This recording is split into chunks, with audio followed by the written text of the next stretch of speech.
Hello, Jake. Today, we're diving into media literacy and critical reading. Are you ready? Absolutely, Emma. I think it's a super important topic, especially these days. Yes, it really is. With so much information out there, understanding it can be quite challenging. Right. Like distinguishing between propaganda and actual news, right? Exactly. So, how do you think propaganda affects people's perceptions? I guess it shapes our views without us even realizing it.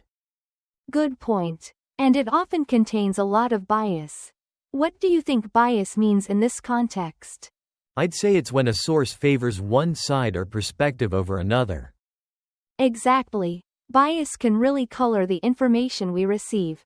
Now, let's explore some of these concepts in our dialogue today. Sure, I'm curious about how we can analyze media to get a clearer understanding.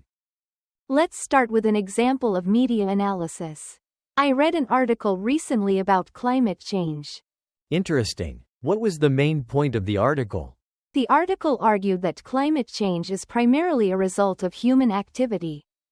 However, it framed the information quite dramatically.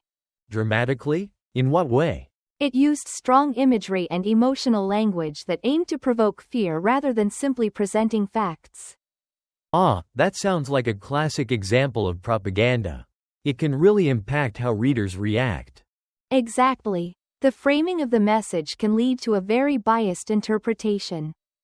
So if I read that article, I might feel more anxious about climate change because of how it's presented.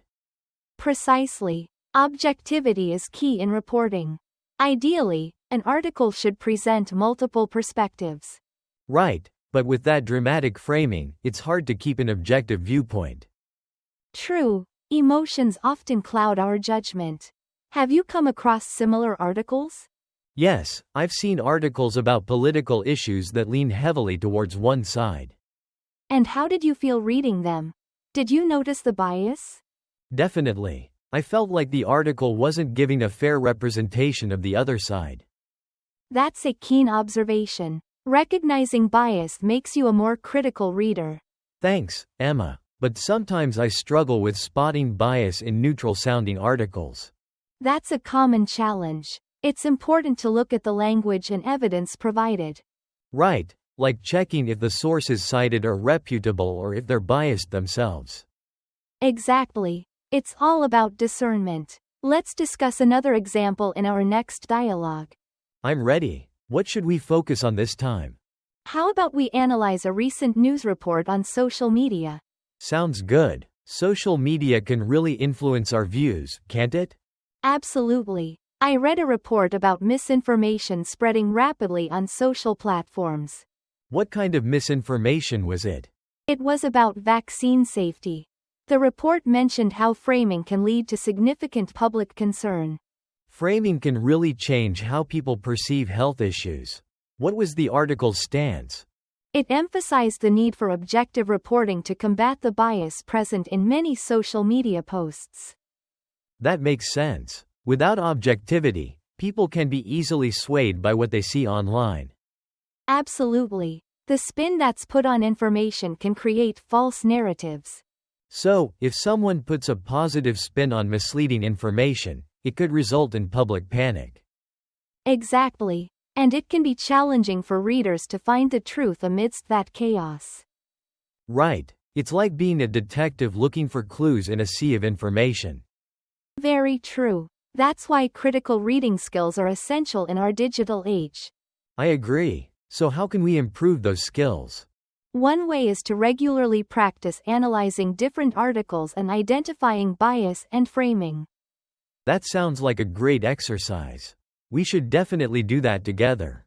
Definitely. Now, let's look at the vocabulary we've discussed today. I'm all ears. What are the words? First is propaganda. It refers to information that is biased or misleading, often used to promote a particular political cause. Like political ads during elections. Exactly. Here are some sentences using propaganda. 1. The regime used propaganda to justify its actions. 2. Many ads contain elements of propaganda. 3. It's essential to recognize propaganda in the news. Great examples. What's next? Next is bias. Bias means an inclination or prejudice in favor or against something. Here are some sentences. 1. His bias can affect his judgment in the debate. 2. Media bias is a significant concern for many readers. 3. It's important to filter out bias when reading news. Those are useful. And how about the third one?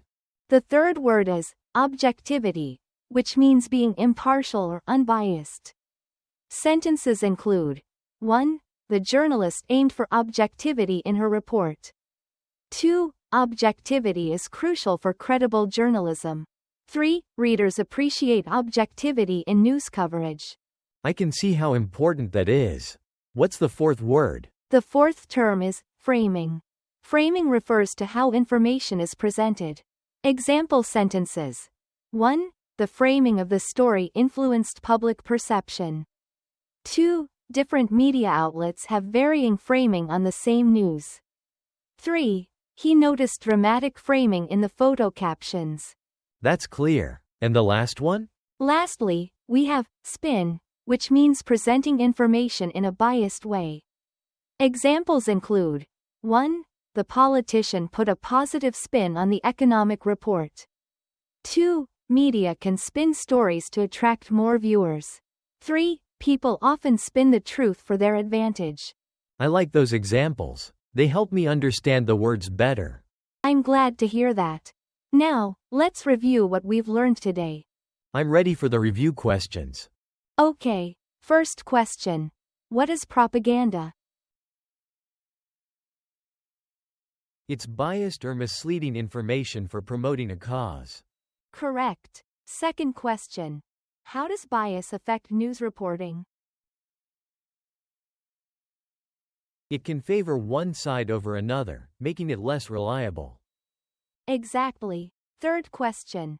Why is objectivity important in journalism? It helps maintain credibility and trust with the audience. Well done. Fourth question. What does framing refer to? It's about how information is presented to the audience. And lastly, fifth question. How can spin impact public perception? It can create misleading interpretations that provoke strong emotions.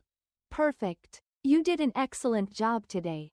Before we wrap up, let me preview our next lesson. Yes, what will we cover next time? Next, we'll explore digital citizenship and online communication. It's a crucial topic in today's world. That sounds fascinating. I can't wait to learn more. Me too. All right. See you next time. See you, Emma.